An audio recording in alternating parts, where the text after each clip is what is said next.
Buenas tardes. Un gusto para mí volver a estar presente. Ya estuve la semana pasada en Ameguino. Bueno, ahora estamos acá en Sunchales para ver un poquito la incidencia de los impuestos en el sector y cómo poder atenuar un poquito esa carga fiscal. La tecnología ha ido aumentando en los últimos años y ustedes se han ido adaptando a ella. Tanto los productores agropecuarios como los contratistas, evidentemente si hoy están aquí es porque quieren capacitarse y cada vez están más cerca de los avances que existen. Están muy ocupados y preocupados por nuevas metodologías de trabajo, qué mejor semilla puedo tener. Y esas son variables que ustedes pueden mejorar y que pueden ir haciendo más rentable el negocio. Pero también hay otras variables que no dependen de ustedes y que muchas veces conspiran contra el resultado de la empresa. Esas variables son las resoluciones que emite el Estado y que nos imponen distintos regímenes de información, regímenes de retenciones, que harán que la cuestión financiera muchas veces conspire contra el resultado neto de la empresa. También existen variables que ustedes pueden manejar y que sería conocer un poquito, no cómo se liquida un impuesto, pero sí qué herramientas existen en las distintas resoluciones del fisco al efecto de atenuar esa carga impositiva. Hoy les voy a hablar de dos aspectos. Uno es en la parte del IVA, cómo afecta los impuestos y los saldos a favor del impuesto al valor agregado, que muchas veces es una carga difícil de transferirla. Y un poquito después sobre el final vamos a ver la incidencia de la evaluación de Hacienda, cómo podemos, de qué manera realizar las ventas en los últimos meses del ejercicio al efecto de atenuar el impacto fiscal.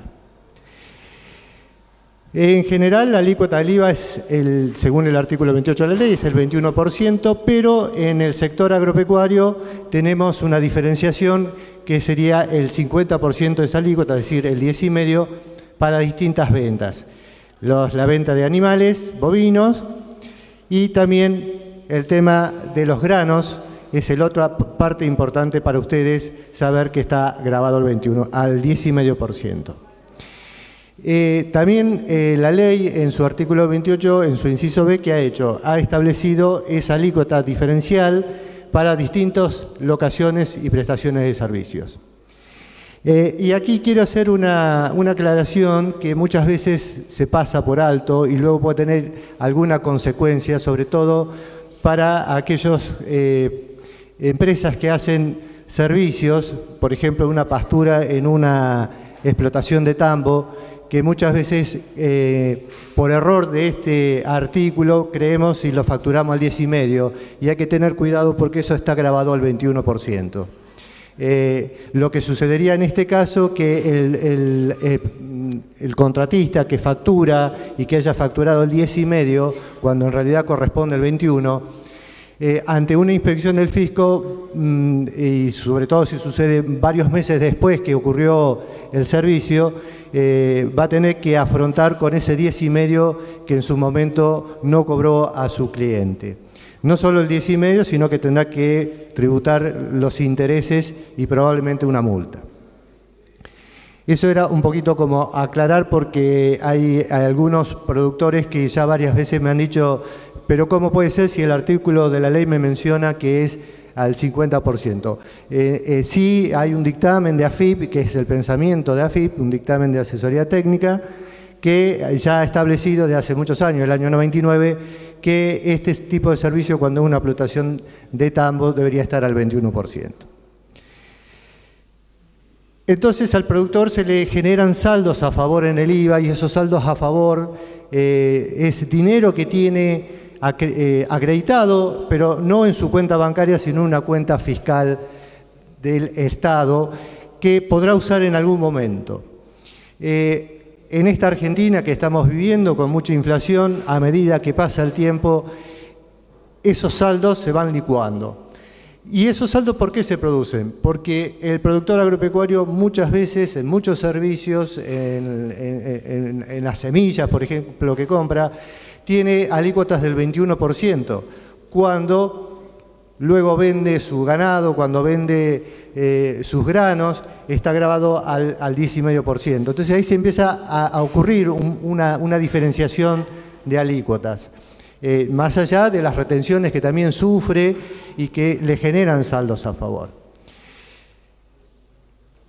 Entonces nos encontramos que el saldo a favor total que tiene una empresa agropecuaria está compuesto por dos partes, el saldo técnico y el de libre disponibilidad.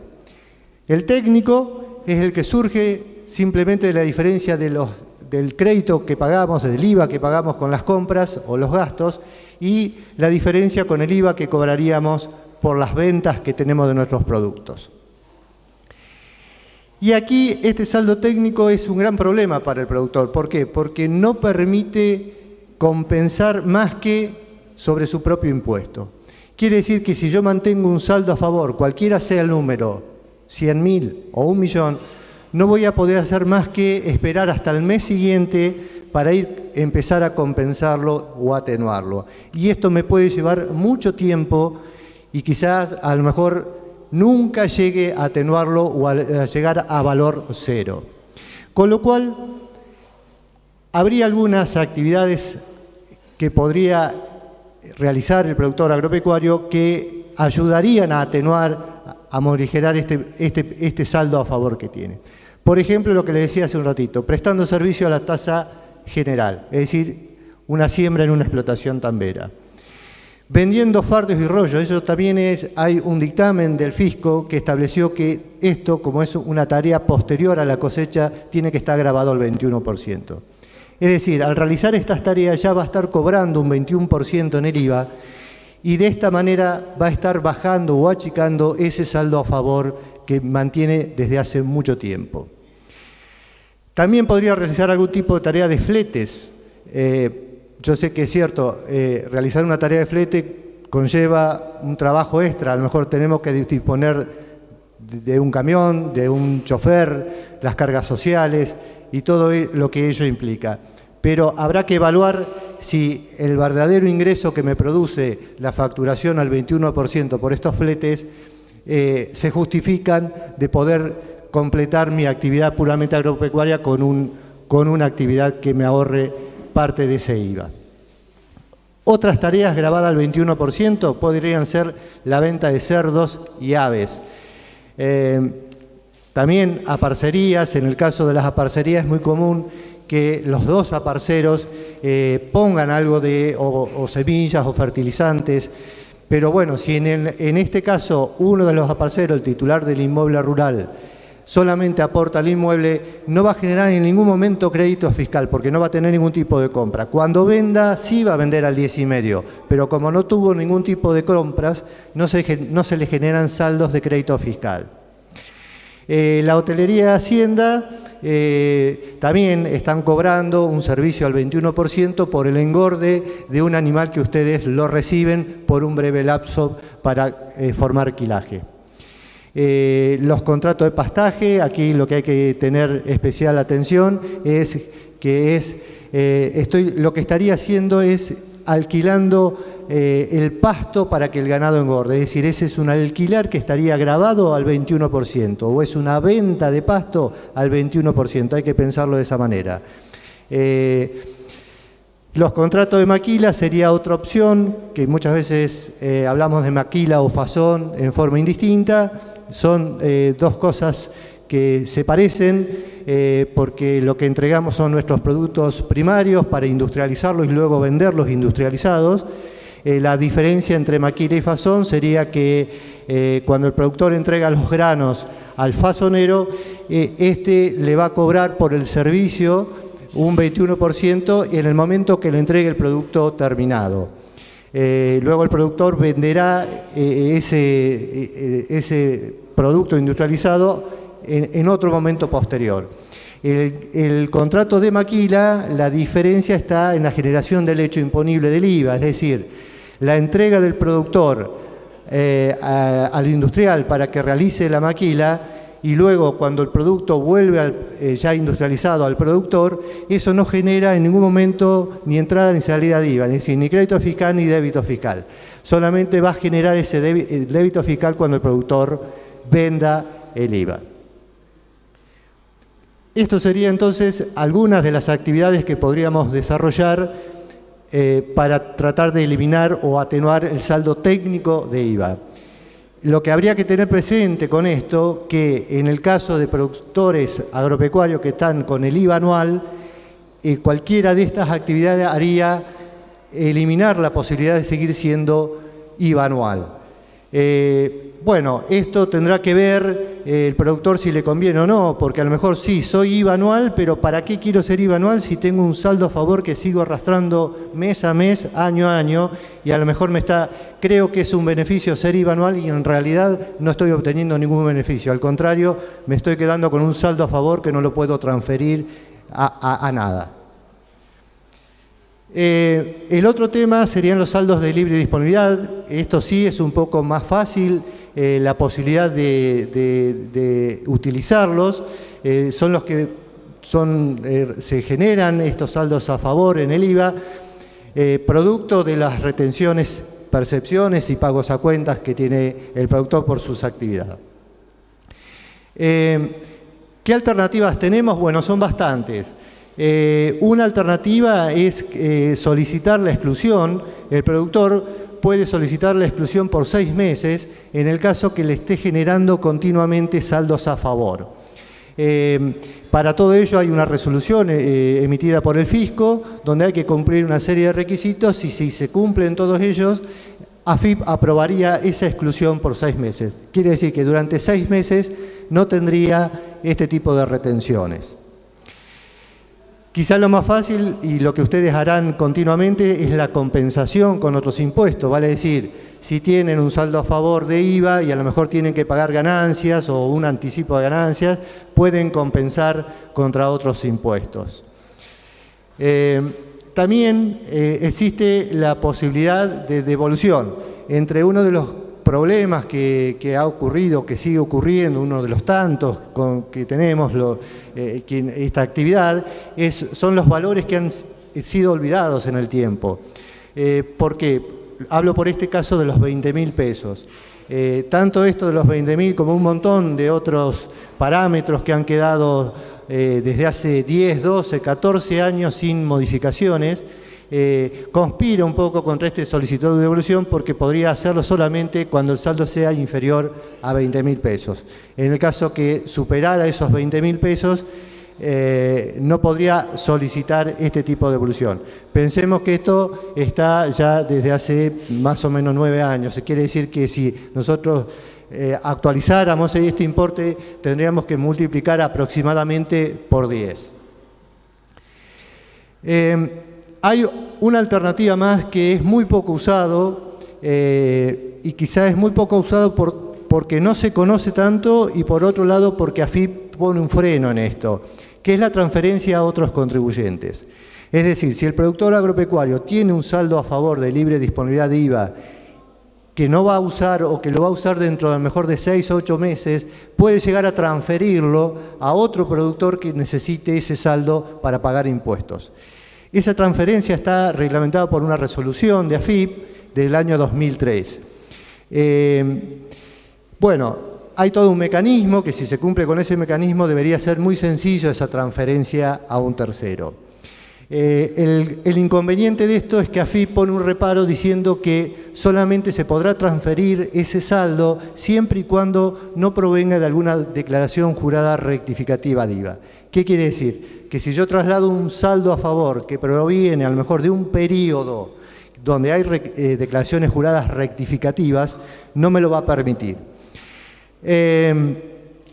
Bueno, esto así está en la resolución, pero yo solamente quería comentarles a ustedes para que sepan que hay un fallo que es Bufete Industrial Argentina contra AFIP DGI del año pasado, de marzo del año pasado, que falló a favor del contribuyente.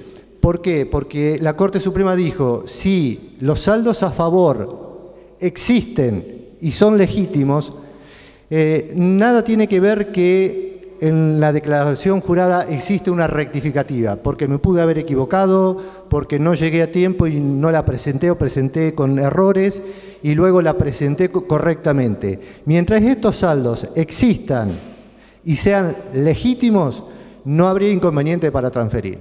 Esto quería comentárselo porque es un fallo medianamente reciente, no se conoce mucho y en realidad hemos tenido en sí, cuando hemos querido hacer alguna transferencia, lo primero que nos dice un inspector, dice, no, mirá, ni te gastes en hacer todo el mecanismo de transferencia porque tenés declaraciones juradas rectificativas de tu cliente. El fisco te lo va a rechazar.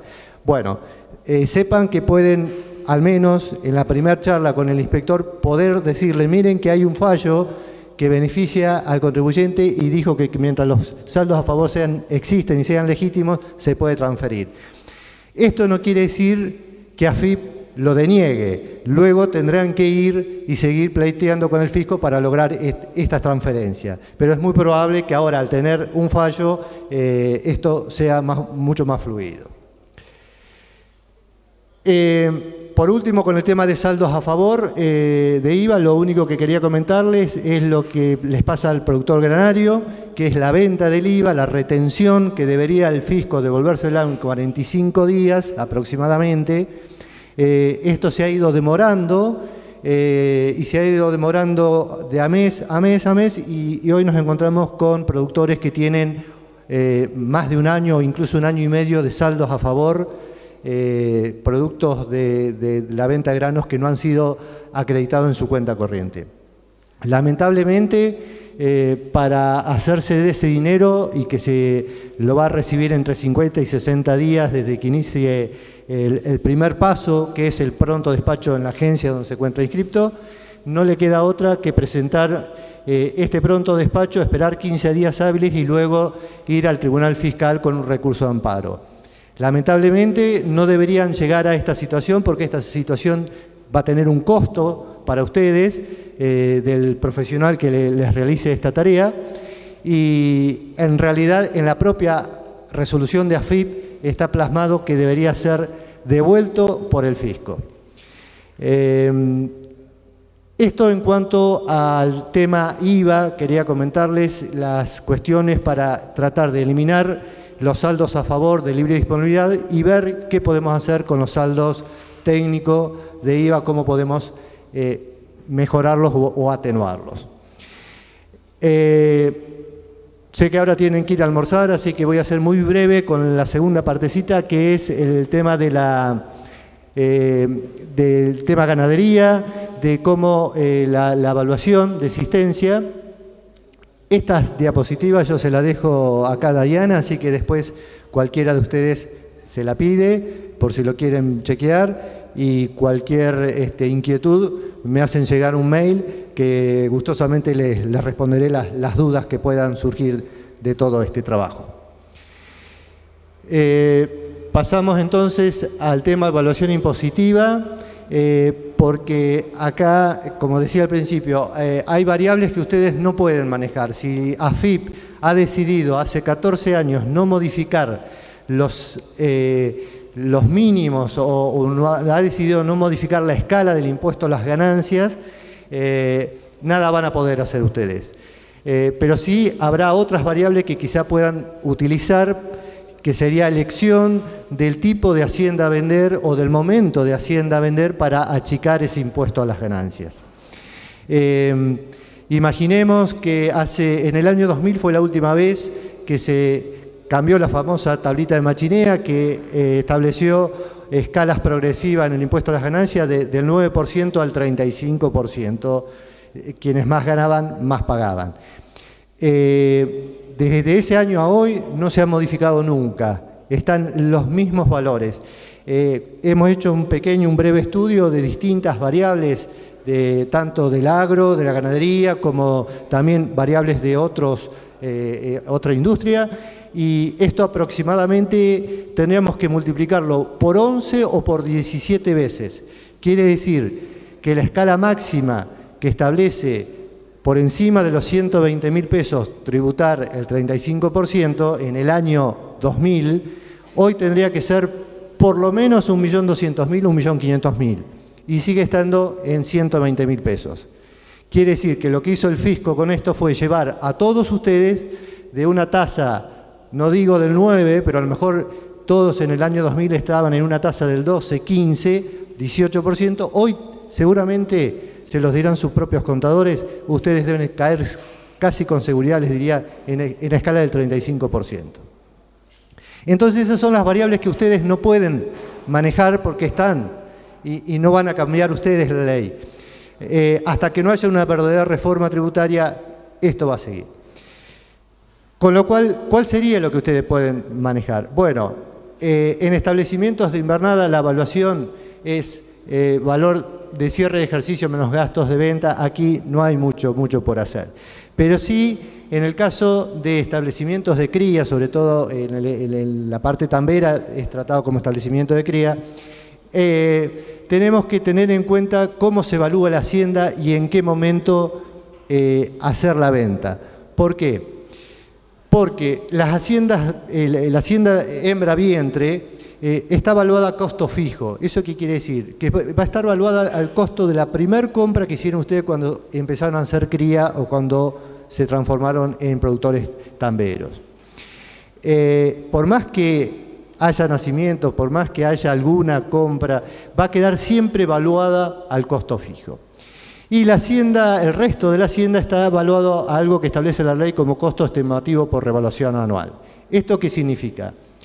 Que habría que ver el valor de la categoría más vendida en los últimos 3 meses del ejercicio, luego multiplicarla por el 60% de ese valor y posteriormente ir a esta tablita y usar los índices de relación. Entonces es fundamental la elección del momento de la venta de esa hacienda y qué tipo de hacienda. Nosotros dejamos acá entonces un ejercicio muy simple para que ustedes tomen conocimiento de lo que estamos diciendo. Vamos a suponer que el cierre del ejercicio es 31 de diciembre, entonces todos los cálculos los vamos a hacer al 30 de septiembre o al 1 de octubre. El cierre de ejercicio de las empresas puede ser cualquiera, puede ser 30 de junio, entonces tendríamos que tomar 3 meses anteriores. Yo tomé 31 de diciembre porque es en general el cierre de la mayoría de las sociedades, sobre todo sociedades de hecho, o empresas unipersonales tienen cierre 31 de diciembre. Sociedades anónimas, SRL y demás, es muy probable que exista un cierre distinto, pero bueno, sería indistinto. Acá tendríamos que decir hasta el mes 9 del ejercicio o a partir del mes 10 del ejercicio. Bueno, acá comenzamos con un establecimiento que tenía este stock de 200 vacas, evaluada a 4 pesos porque está a valor de costo fijo, como dijimos, de la hacienda hembra. Y el valor de inicio de los terneritos estaba evaluado a el costo estimativo por revaluación anual, que era 2.000 pesos, que había sido la categoría más vendida de los últimos 3 meses del ejercicio anterior, por el 50% porque es la escala, y de eso tomamos el 60%. Ahora, en este ejercicio, el productor va a vender los novillitos o terneritos que eran de inicio, o terneros del inicio, que se han transformado en novillitos, pero además tiene que vender 20 vacas que ya son vacas que ya no las va a usar más en el tambo, son de descarte. Entonces, la alternativa sería, y muchas veces pasa, que el productor está enfrascado en sus negocios, en su tarea de día a día, y sobre todo hablo de empresas que a lo mejor no cuentan con una administración, con su propio contador internamente. Entonces, es que vamos al contador a lo sumo una vez por mes para llevarles nuestras facturas de IVA, y de impuesto a las ganancias hablamos una vez al año. Entonces ahí a veces se cometen algún error, que es, vendí la hacienda vaca el 30 de septiembre y no le dije a mi contador, mirá, estoy por vender hacienda, ¿qué me decís vos? ¿Cuándo me conviene vender? porque seguramente lo que le hubiera dicho, mirá, tratá de venderla a partir del 1 del mes 10 hasta el 31 del último mes, porque si llega a ser la categoría más vendida la vas a tomar como base para la liquidación del impuesto a la ganancia en cuanto a la evaluación de esa empresa. Entonces aquí suponemos las dos alternativas, que el productor fue a ver al contador y se asesoró, y la segunda opción, que llegó un día tarde, fue el 1 del 10 y le dijo, mira, vendí esta hacienda, y ya está, ya es tarde porque vendió esa cantidad, salvo que tuviera ventas en esos últimos 3 meses que superaran a esta venta de vacas, podría lograr que fuera otra la categoría más vendida, pero si no, ya está el error cometido. Entonces, este sería el stock que le queda con esa venta realizada y cómo sería la evaluación. Aquí estamos hablando de valores muy pequeños porque se trata de un establecimiento chiquito, pero esto vale para cualquier establecimiento. Es decir, acá el problema es o si vendí la vaca en los últimos 3 meses o lo que vendí fueron novillitos en los últimos 3 meses. Entonces, lo que me va a cambiar sería la evaluación total de cada animal. Esa evaluación total de cada animal me representa un importe final, haber vendido vacas el 30 de septiembre, que fue el error, o haberla vendido el 1 de octubre, al día siguiente, me representa tomar una decisión de aumentar o disminuir el stock en un 49%. Este stock aquí es chiquito, pero si tuviéramos un plantel muy superior a esto, sería un monto muy importante. Imaginemos que un 49% más me va a afectar directamente en el impuesto a las ganancias y en el impuesto a los bienes personales. Esto se lo quería dejar como ejercicio, más que como ejercicio, para que conozcan y sobre todo dejarle la idea de que a ningún contador le disgusta que ustedes vayan a hablar y a preguntarle, aunque a ustedes les parezca, mira, que esto no es para el contador, ¿qué le voy a ir a preguntar? Creo que sí, vale la pena, porque a veces una decisión de un día, como vimos en el ejemplo, les incrementa el valor fiscal y el valor de impuesto a pagar. Es una de las pocas herramientas que ustedes tienen y que pueden manejar. La otra herramienta de cuándo cambiar los mínimos, cuándo cambiar las escalas, los valores que están olvidados en el tiempo, ya no depende de ustedes. Entonces aprovechen estas herramientas que existen. Existen un montón. Seguramente sus asesores les van a poder brindar la cantidad que hay. Simplemente quería mostrarle estos dos tipos de herramientas para que puedan ir utilizándolas en el futuro. Muchas gracias.